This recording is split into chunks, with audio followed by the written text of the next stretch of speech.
महाराष्ट्राचे भावी पोलीस मित्रांनो, आपणा सर्वांना जाधव सरांचा नमस्कार। आज आपण 103 नंबरचा व्हिडिओ पाहणार आहोत। पाठीमागच्या व्हिडिओमध्ये आपण संसदेची दोन सभागृह पाहिली, लोकसभा आणि राज्यसभा। कलम 81 नुसार लोकसभा, कलम 80 नुसार राज्यसभा आणि कलम 79 नुसार संसद। आज आपण संसद पूर्ण होण्यासाठी राष्ट्रपतीची माहिती पाहणार आहोत। लोकसभा, राज्यसभा आणि राष्ट्रपती मिळून संसद तयार होते आणि आपल्या देशाचा कारभार संसदेच्या माध्यमातून चालू आहे। तेव्हा राष्ट्रपतीची माहिती आज आपण सविस्तर पाहणार आहोत। बारकाईने लक्ष द्या। यावर आपल्याला महत्त्वाचे काही प्रश्न विचारले जातात।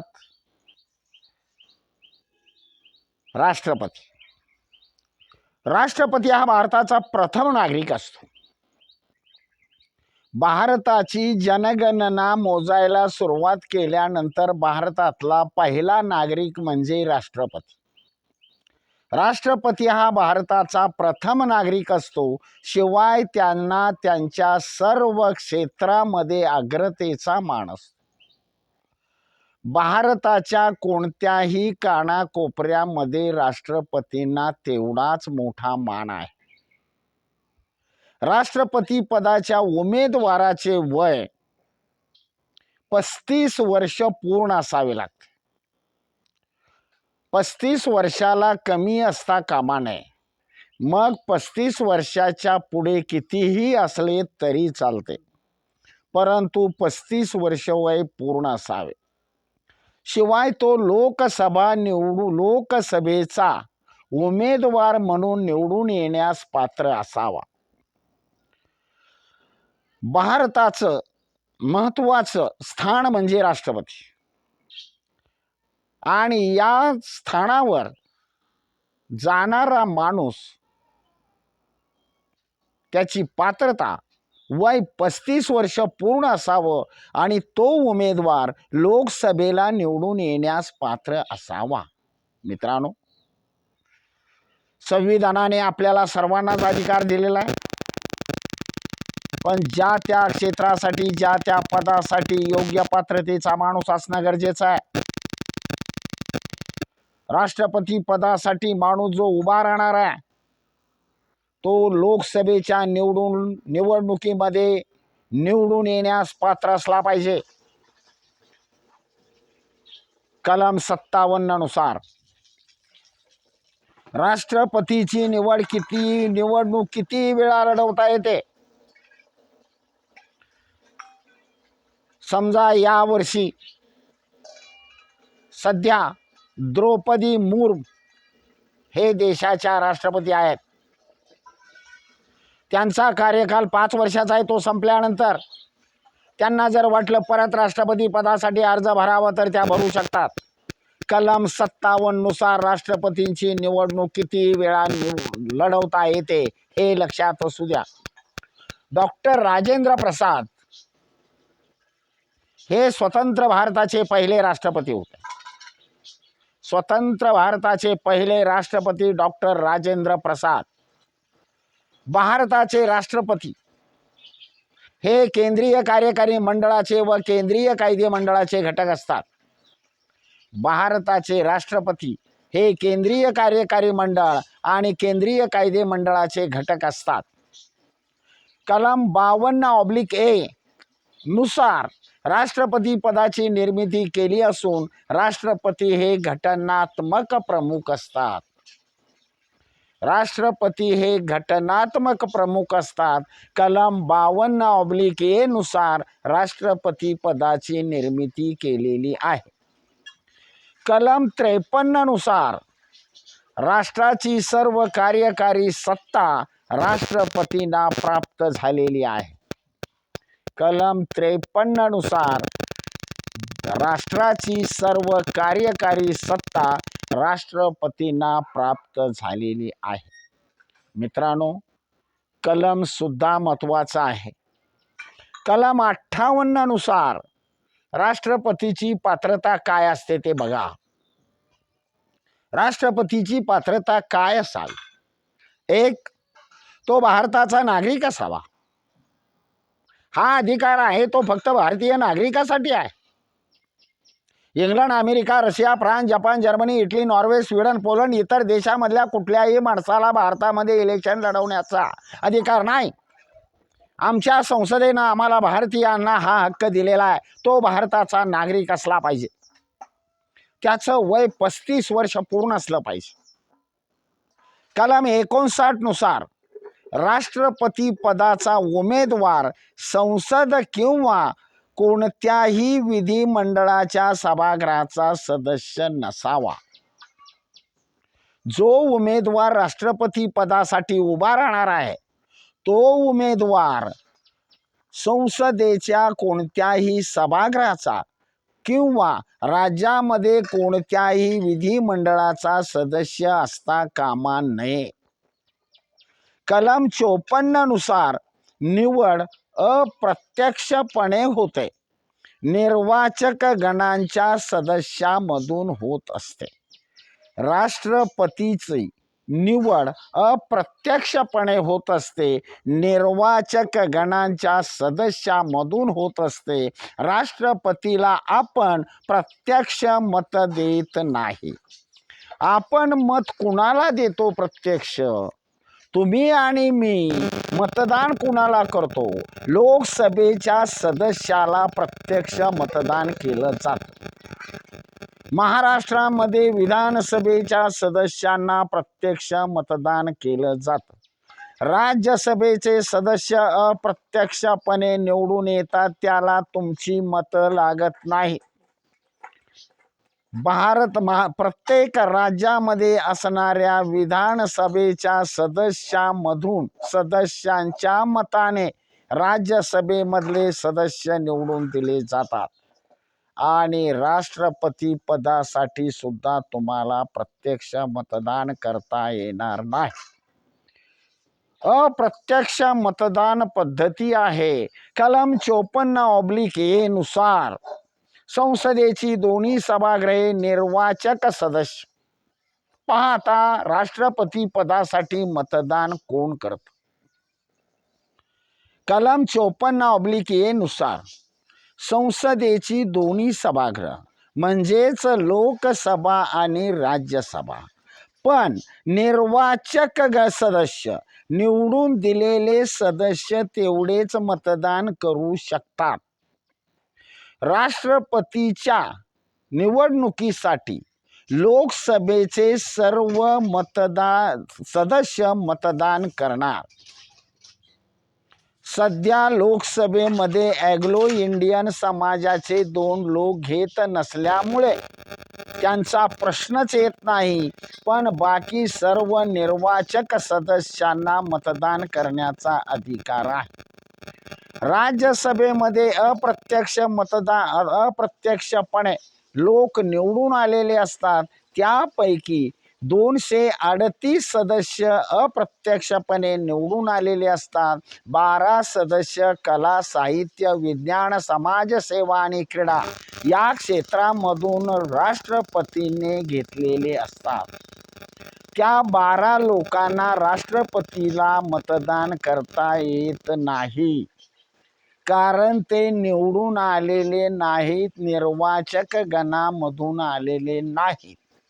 म्हणून संसदेची ही दोन्ही सभागृह प्रश्न कसाही विचारला जातो, लक्षात ठेवा. त्यानंतर कलम 54(b) नुसार घटक राज्यांच्या विधानसभांचे निर्वाचित सदस्य मतदान करतात. प्रत्येक घटक राज्यामध्ये विधानसभा आहे. विधानसभेमध्ये निवडून आलेल्या लोकांना आपण आमदार म्हणतो. प्रत्येक राज्यामध्ये आमदार असतात. त्या आमदारांनी राष्ट्रपतीला मतदान करायचं असतं. लक्षात ठेवा, घटक राज्यांच्या विधानसभांचे निर्वाचित सदस्य. त्यानंतर दिल्ली राजधानी क्षेत्र आणि पुदुच्चेरी या केंद्रशासित प्रदेशातील निर्वाचित सदस्य मतदान करतात. दिल्ली राजधानी क्षेत्र आहे, पुदुच्चेरी केंद्रशासित प्रदेश आहे. या ठिकाणचे निर्वाचित लोक मतदान करतात. आता आपण पाहतोय राष्ट्रपतीच्या निवडणुकीमध्ये कोण कोण मतदान करतात, लक्षात ठेवा. त्यानंतर लोकसभा व राज्यसभा या सभागृहामधील नामनिर्देशित सदस्यांना मतदान करता येत नाही. आता लोकसभेमध्ये सध्या नामनिर्देशित सदस्य नाहीतच, कारण अँग्लो इंडियन समाजाचे 2 लोक घेण्याचा अधिकार राष्ट्रपतींना होता. परंतु जानेवारी 20 मध्ये कलम 331 रद्द केल्यामुळे आता राष्ट्रपतींना अँग्लो इंडियन समाजाचे 2 लोक भरता येत नाहीत. त्यामुळे अँग्लो इंडियन समाजाचे लोक नसल्यामुळे लोकसभेतील सर्व सदस्य नवनिर्वाचित असतात, प्रत्यक्ष निवडून दिलेले असतात. त्यामुळे ते सगळेच मतदान करतात. परंतु राज्यसभेमध्ये 12 लोक हे नामनिर्देशित सदस्य असतात. त्या नामनिर्देशित सदस्यांना मतदान करता येत नाही. लक्षात ठेवा, राष्ट्रपतीच्या निवडणुकीमध्ये नामनिर्देशित सदस्यांना मतदान करता येणार नाही. घटक राज्यांच्या निर्वाचित व नामनिर्देशित विधान परिषदेच्या सदस्यांना मतदान करता येत नाही. ज्याप्रमाणे राज्यसभेमध्ये नामनिर्देशित सदस्यांना मतदान करता येत नाही, तसंच राज्यामध्ये विधान परिषदेच्या सदस्यांना मतदान करता येत नाही. म्हणून यांना आपण नामनिर्देशित सदस्य असे म्हणतो. लक्षात घ्या, नामनिर्देशित सदस्य म्हणजे काय, की ज्यांना मतदान करता येणार नाही, ज्यांना कॉप करून घेतलेला आहे, अशा लोकांना नामनिर्देशित सदस्य असे आपण म्हणतो. मुख्यमंत्री घटक राज्यातील विधान परिषदेचे सदस्य असतील तर त्यांना देखील राष्ट्रपतीच्या निवडणुकीमध्ये सहभागी होऊन मतदान करता येणार नाही. महाराष्ट्राचंच उदाहरण बघा. ज्या वेळेला उद्धव ठाकरे महाराष्ट्राचे मुख्यमंत्री होते, त्यावेळेला ते विधान परिषदेचे सदस्य होते, विधानसभेचे सदस्य नव्हते. ज्या वेळेला भारताच्या राष्ट्रपती द्रौपदी मुर्मू झाल्या, त्यांच्या इलेक्शनच्या वेळेला उद्धव ठाकरे महाराष्ट्रामध्ये मुख्यमंत्री होते. बाकीच्या सर्व आमदारांनी मतदान केलं, परंतु मुख्यमंत्री उद्धव ठाकरे यांना मतदान करता आलेलं नाही, कारण ते विधान परिषदेचे सदस्य होते, हे लक्षात असू द्या.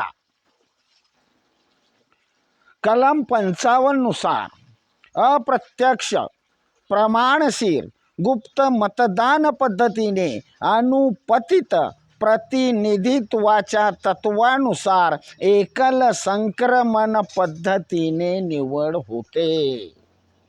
वाक्य पुन्हा ऐका, राष्ट्रपतीची निवड कशी होते? कलम 55 नुसार अप्रत्यक्ष, प्रमाणशीर, गुप्त मतदान पद्धतीने अनुपतित प्रतिनिधित्वाच्या तत्वानुसार एकल संक्रमण पद्धतीने राष्ट्रपतीची निवड होते. राष्ट्रपतीच्या निवडीसाठी निर्भेळ बहुमत असणं आवश्यक आहे. बहुमत असलं पाहिजे. राष्ट्रपतीचा कार्यकाल हा 5 वर्षाचा असतो. लक्षात ठेवा, राष्ट्रपतीच्या पदासाठी निवडणुकीमध्ये सहभागी होणाऱ्या सदस्यापैकी 50 सूचक आणि 50 अनुमोदक असणं गरजेचं आहे. समजा मी राष्ट्रपती पदासाठी उभा राहतोय, मी भारताचा नागरिक आहे, माझं वय 35 वर्ष पूर्ण आहे, लोकसभेला निवडून येण्यास समजा मी पात्र आहे, परंतु अर्ज भरताना राष्ट्रपतीच्या पदासाठी निवडणुकीमध्ये सहभागी होणाऱ्या सदस्यापैकी 50 सूचक आणि 50 अनुमोदक असणं गरजेचं आहे. 50 लोकांचा पाठिंबा मला असला पाहिजे, 50 सूचक असले पाहिजेत, 50 अनुमोदक असले पाहिजेत. कलम 60 नुसार सर्वोच्च न्यायालयाचे सरन्यायाधीश राष्ट्रपतींना शपथ देतात. इलेक्शनमध्ये निवडून आलेल्या राष्ट्रपती पदाला राष्ट्रपतींना कलम 60 नुसार सर्वोच्च न्यायालयाचे सरसेनापती शपथ देतात आणि त्यांची राष्ट्रपतीचे खुर्चीवर ते विराजमान होतात.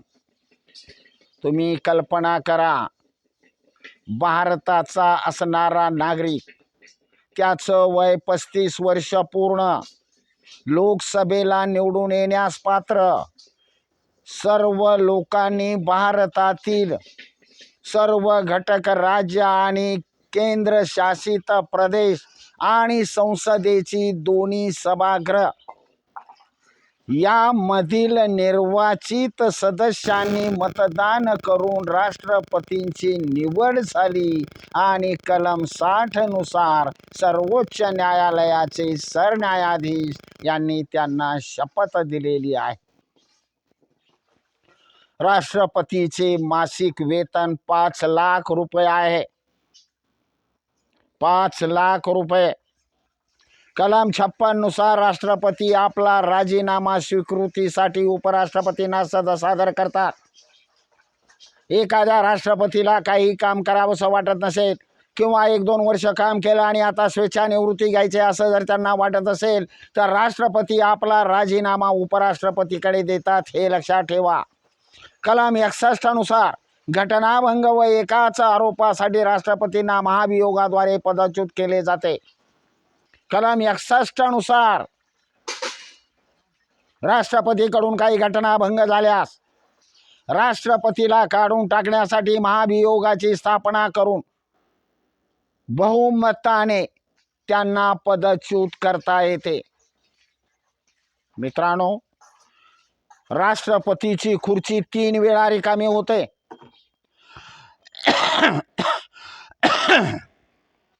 एक, राष्ट्रपती झाल्यानंतर स्वखुशीने त्यांनी स्वेच्छानिवृत्ती घेतली, राजीनामा दिला तर खुर्ची रिकामी होते. नंबर 2, राष्ट्रपतीने घटना भंग जर केला असेल तरी त्याला त्या पदावरून काढून टाकता येतं. आणि 3, अचानक राष्ट्रपतीचा मृत्यू झाला, आकस्मिक मृत्यू झाला तरी राष्ट्रपतीची खुर्ची रिकामी होते. सर्वांनी लक्षात ठेवा. भारताचे राष्ट्रपती झाकीर हुसेन पदावर असतानाच त्यांचं निधन झालं. डॉक्टर झाकीर हुसेन पदावर असतानाच त्यांचं निधन झालेलं आहे. आता त्याचप्रमाणे फखरुद्दीन अली अहमद यांचं सुद्धा पदावर असतानाच निधन झालेलं आहे. राष्ट्रपतीचे पद मुदतपूर्व रिक्त झाल्यास उपराष्ट्रपती हे हंगामी राष्ट्रपती म्हणून 6 महिने काम बघतात. मित्रांनो, राष्ट्रपती अचानक आकस्मिक निधन झालं, उदाहरणार्थ डॉक्टर झाकीर हुसेन, फखरुद्दीन अली अहमद पदावर असतानाच त्यांचं निधन झालं. अशा वेळेला देशाचा कारभार पुढे चालावा यासाठी उपराष्ट्रपती हे 6 महिने राष्ट्रपती पदाचा कार्यभाग सांभाळतात, हे सर्वांनी लक्षात ठेवा. परंतु एक गोष्ट लक्षात घ्या, समजा डॉक्टर झाकीर हुसेन हे राष्ट्रपती झाल्यानंतर त्यांनी 3 वर्ष काम केलेलं आहे आणि 3 वर्ष काम केल्यानंतर अचानक त्यांचं आकस्मिक निधन झालं. त्यांच्या कार्यकालापैकी 2च वर्ष कार्यकाल शिल्लक राहिला. आता नवीन राष्ट्रपतीची निवड केली, मग त्यांचा कार्यकाल किती असेल? मित्रांनो, एक लक्षात घ्या, नवीन झालेल्या राष्ट्रपतीचा कार्यकाल हा पूर्ण 5च वर्षाचा असतो. आपल्याला फसवण्यासाठी सांगतात की झाकीर हुसेनने 3 वर्ष काम केलं तर नवीन राष्ट्रपती किती वर्ष काम करू शकतात?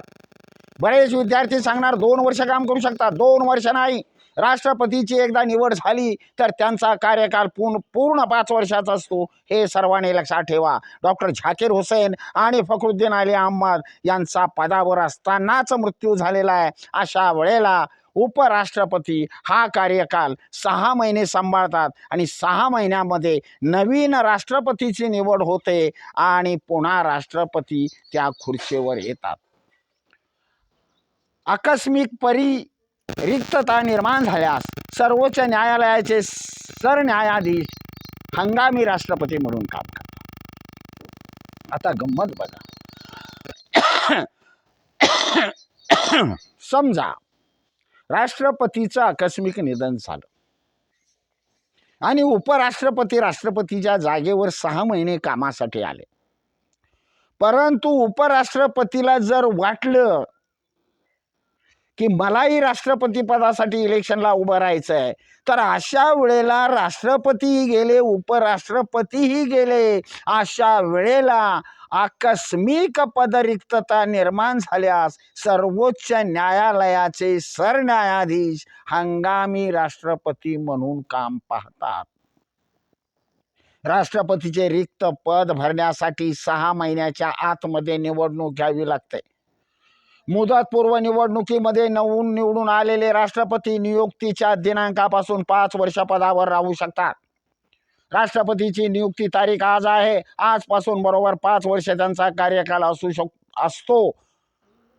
अर्धवट हा कार्यकाल नसतो, हे सर्वांनी लक्षात ठेवा. राष्ट्रपती नामधारी प्रमुख असल्यामुळे त्यांचे अधिकार सुद्धा नामधारीच असतात, नामधारी प्रमुख असतात.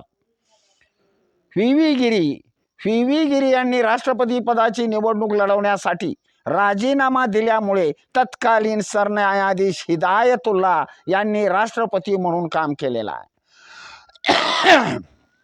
व्ही व्ही गिरी हे उपराष्ट्रपती पद असताना राष्ट्रपती पदासाठी ते इलेक्शनला उभे राहिले आणि अशा वेळेला त्यावेळचे सरन्यायाधीश हिदायतुल्ला यांनी त्या खुर्चीवर काम केलेलं आहे, हंगामी राष्ट्रपती म्हणून काम पाहिलेलं आहे. कलम 53/1 नुसार भारताचे सर्व कार्यकारी अधिकार राष्ट्रपतीकडे सोपवण्यात आलेले आहेत. कलम 77/1 नुसार भारत सरकारचा संपूर्ण शासकीय कारभार राष्ट्रपतीच्या नावाने चालतो. हे वाक्य लक्षात ठेवा. कलम 77/1 नुसार भारत सरकारचा संपूर्ण शासकीय कारभार राष्ट्रपतीच्या नावाने चालतो. भारताच्या केंद्र शासनाने केलेले सर्व करार मदार राष्ट्रपतीने केले आहेत असे समजले जाते. भारतामध्ये आपण पाहतो परराष्ट्राशी आपल्याला करार मदार करावे लागतात. सध्या परिस्थितीमध्ये तुम्ही पाहिलंय, नरेंद्र मोदीच्या काळामध्ये Narendra Modi America, England, Russia, फ्रान्सला गेले. त्या ठिकाणी ते करार करतात. तुम्हाला वर्गामध्ये शिकवलं जातं की करार मदार करण्याचा अधिकार फक्त राष्ट्रपतीला आहे. मग नरेंद्र मोदी भारताच्या पंतप्रधानांनी करार कसा केला? मित्रांनो, एक लक्षात घ्या, यामध्ये भारताच्या केंद्र शासनाने केलेले सर्व करार मदार हे राष्ट्रपतीने केले असं गृहीत धरलं जातं. कुणीही केलं असेल, परराष्ट्रमंत्री असेल, कॅबिनेट मंत्री असेल किंवा पंतप्रधान असतील किंवा परराष्ट्रमंत्री असतील, यांनी केलेले करार मदार हे राष्ट्रपतीने केले असं गृहीत धरलं जातं. आता राष्ट्रपतीचे अधिकार आणि त्यांची कामं. राष्ट्रपती, पंतप्रधान, मंत्रिमंडळ आणि भारताचे महालेखापाल. राष्ट्रपती काय करतात? राष्ट्रपती हे पंतप्रधानाची निवड करतात, केंद्रीय मंत्रिमंडळाची निवड करतात, महालेखापाल यांची निवड करतात, भारताचे महान्यायवादी यांची निवड करतात, वित्त आयोग, लेखापाल, निर्वाचन आयोग, भाषा, सर्व घटक राज्यांचे राज्यपाल, रिझर्व्ह बँकेचे गव्हर्नर, केंद्रीय लोकसेवा आयोगाचे अध्यक्ष व सदस्य, केंद्रशासित प्रदेशांचे चीफ कमिशनर, उच्च व सर्वोच्च न्यायालयाचे सरन्यायाधीश, दिल्ली व पुदुच्चेरी या केंद्रशासित प्रदेशांच्या मुख्यमंत्र्यांच्या नेमणूक करतात. मित्रांनो, राष्ट्रपतींची कामं किती महत्त्वाची आहेत हे लक्षात घ्या. राष्ट्रपती हे भारताच्या तिन्ही सेना दलाचे कलम 53/2 नुसार सरसेनापती असतात. भूदल असेल, नौदल असेल, हवाई दल असेल, या तिन्ही दलांच्या प्रमुखांच्या नेमणुका राष्ट्रपती करतात. शत्रू राष्ट्राशी शीतयुद्ध, शत्रू राष्ट्राशी युद्ध असेल, घोषित करण्याचा व युद्ध समाप्त करण्याचा अधिकार राष्ट्रपतींना. समजा एखाद्या राष्ट्राबरोबर युद्ध करायचं आहे तर ते युद्ध घोषित करण्याचा आणि ते युद्ध समाप्त करण्याचा अधिकार राष्ट्रपतींना आहे. कलम 85/1 नुसार कलम 85/1 नुसार राष्ट्रपती संसदेच्या प्रत्येक सभागृहास अधिवेशनासाठी निमंत्रित करू शकतात. कलम 85/2 नुसार अधिवेशनानंतर संसदेच्या सत्र समाप्तीची घोषणा राष्ट्रपती करतात. कलम 87 नुसार लोकसभेच्या निवडणुकीनंतर पहिल्या सत्राच्या वेळी राष्ट्रपती दोन्ही सभागृहाला उद्देशून अभिभाषण करतात. कलम 103 नुसार संसद सदस्याच्या अपात्रतेच्या बाबतीमध्ये निवडणूक आयोगाशी सल्लामसलत करून राष्ट्रपती निर्णय घेतात. संसद सदस्याची अपात्रता असेल तर अशा वेळेला निवडणूक आयोगाशी सल्लामसलत करून राष्ट्रपती निर्णय घेत असतात. तसं जर पाहिलं तर आतापर्यंत सर्व महत्त्वाचे अधिकार राष्ट्रपतींना आहेत हे लक्षात ठेवा. कलम 80/3 नुसार कला, साहित्य, विज्ञान, समाजसेवा, क्रीडा, वाङ्मय या क्षेत्रामधील विशेष ज्ञान प्राप्त केलेल्या व नामांकन मिळवलेल्या व्यक्तींना राष्ट्रपती राज्यसभेवर 12 लोकांची नियुक्ती करतात हे मगाशी सांगितलेलं आहे. कलम 331 नुसार लोकसभेवर 2 अँग्लो इंडियन समाजाचे लोक घेण्याचा अधिकार राष्ट्रपतींना होता, परंतु जानेवारी 2020 मध्ये 331 कलम रद्द करण्यात आल्यामुळे सध्या ते अधिकार राष्ट्रपतींना नाही. कलम 111 नुसार दोन्ही सभागृहांनी मंजूर केलेली विधेयकं अंतिम मंजुरीसाठी राष्ट्रपतीकडे पाठवली जातात. एखादं विधेयक असेल, कोणतंही विधेयक असेल, लोकसभेनं मंजूर केलं तर ते राज्यसभेकडे जातं आणि राज्यसभेकडून मंजूर जर झालं तर ते अंतिम सहीसाठी, अंतिम निर्णयासाठी राष्ट्रपतीकडे पाठवलं जातं. अर्थ विधेयक किंवा धन विधेयक नाकारण्याचा व सुधारणा सुचवण्याचा अधिकार राष्ट्रपतींना नाही. धन विधेयकावर कोणत्याही प्रकारे कॉमेंट्स करण्याचा किंवा सूचना देण्याचा अधिकार राष्ट्रपतींना नाही. नवीन राज्य निर्माण करण्याच्या आता राष्ट्रपतींच्या सहीशिवाय काही विधेयकं लोकसभेमध्ये किंवा राज्यसभेमध्ये ठेवली जात नाहीत. एक नवीन राज्य निर्माण करण्याच्या संदर्भातील विधेयक असेल तर एखादा नवीन राज्य तुम्हाला निर्माण करायचं असेल, उदाहरणार्थ विदर्भ, आमचा विदर्भ आम्हाला वेगळा पाहिजे असं हे लोक म्हणतात, परंतु ह्या विधेयकाला राष्ट्रपतीची मंजुरी घेतल्याशिवाय लोकसभेमध्ये किंवा राज्यसभेमध्ये मांडता येत नाही. त्यानंतर राज्याच्या सीमा प्रश्न बदलण्याच्या संदर्भातील जर विधेयक असेल ते सुद्धा राष्ट्रपतीच्या संमतीशिवाय सभागृहामध्ये मांडलं जात नाही. आणि राज्याच्या व्यापारावर गदा आणणारं एखादं विधेयक असेल त्याला सुद्धा राष्ट्रपतीची मंजुरी असल्याशिवाय विधेयक मांडता येत नाही. परंतु राष्ट्रपतीची एकदा पूर्व मंजुरी तुम्ही जर घेतली आणि ते जर विधेयक लोकसभेमध्ये किंवा राज्यसभेमध्ये मांडून त्याला जर मंजुरी घेतली तरी पुन्हा राष्ट्रपतीची मंजुरी घेण्याचं कारण नाही. दयेचा अधिकार, राष्ट्रपतींना दयेचा अधिकार आहे. क्षमाधिकार हा राष्ट्रपतींचा स्वेच्छाधिकार नसून कॅबिनेट दर्जाच्या मंत्र्यांचा सल्ला घ्यावा लागतो. क्षमाधिकार राष्ट्रपतींना स्वेच्छाधिकार नाही. त्यांच्या मनाप्रमाणे ते निर्णय घेऊ शकत नाहीत. एखाद्या गोष्टीला निर्णय घ्यायचा असेल दयेचा अधिकार अवश्य आहे. याचा अर्थ असा नव्हे की एखाद्याला फाशी दिलेला आहे आणि त्याची फाशी रद्द करण्याचा अधिकार राष्ट्रपतीला आहे. क्षमाधिकार हा राष्ट्रपतीचा स्वेच्छाधिकार नाही.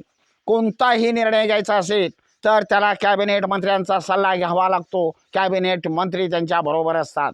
भारताचे राजदूत व उच्च आयुक्त यांची नेमणूक राष्ट्रपती करत असतात. कलम 352 व 360च्या दरम्यान राष्ट्रपतींना आणीबाणीविषयक अधिकार आहे. देशामध्ये आणीबाणी सुरू करायची असेल तर तो अधिकार राष्ट्रपतींना आहे हे लक्षात ठेवा. राज्यामध्ये सशस्त्र उठाव झाल्यास किंवा देशावर बाह्य आक्रमण झाल्यास राष्ट्रपती आणीबाणी घोषित करतात. देशावर अंतर्गत अशांतता, सशस्त्र उठाव किंवा बाह्य आक्रमण झालं तर राष्ट्रपती आणीबाणी घोषित करतात. आणीबाणीविषयी घेतलेला निर्णय एका महिन्याच्या आतमध्ये संसदेच्या समोर मांडावा लागतो. तुम्ही घेतलेला निर्णय संसदेसमोर मांडणं गरजेचं आहे. कलम 356 नुसार घटक राज्यामध्ये घटनात्मकतेचा प्रसंग निर्माण झाल्यास राष्ट्रपती राज्यपालांच्या सल्ल्यानुसार राज्यामध्ये राष्ट्रपती राजवट लागू करतात. एखाद्या राज्यामध्ये घटनात्मक पेच प्रसंग निर्माण झाला असेल आणि त्या राज्याच्या राज्यपालांच्या संमतीनुसार माहितीनुसार कलम 356 नुसार राष्ट्रपती राजवट लागू केली जाते. परंतु 2 महिन्याच्या आतमध्ये याला संसदेची मान्यता घ्यावी लागते.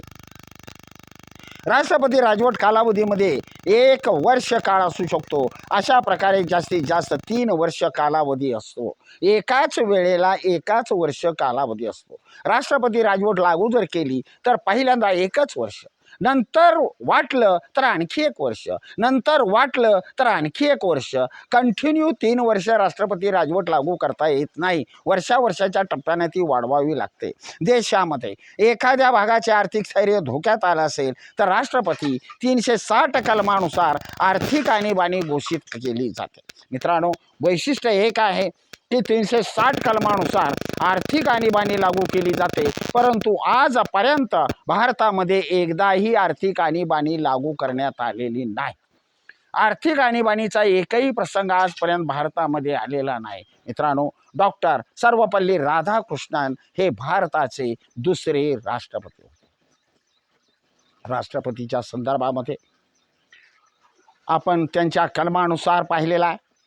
राष्ट्रपतींचे अधिकार, राष्ट्रपतींचं कार्य, राष्ट्रपतींचा मान सन्मान, राष्ट्रपतींची निवडणूक, राष्ट्रपतींची पात्रता या गोष्टी आपण पाहिलेल्या आहेत. राष्ट्रपतीवर जर एखादा प्रश्न विचारला तर मित्रांनो त्याचं उत्तर आलं पाहिजे. आमची तळमळ एकच आहे की काही ना काहीतरी ऐका, लक्षात ठेवा आणि येणाऱ्या परीक्षेमध्ये यशस्वी होण्याचा सर्वांनी प्रयत्न करा, हीच आमची अपेक्षा आहे. मित्रांनो, आजचा आपला व्हिडिओ 103 नंबरचा होता. लवकरच आपण पुढचा भाग घेऊन येणार आहे. पंतप्रधान आणि राज्यपाल या दोघांची माहिती पुढच्या व्हिडिओमध्ये बघणार आहोत आणि पुन्हा आपण प्रश्नोत्तराला सुरुवात करणार आहोत.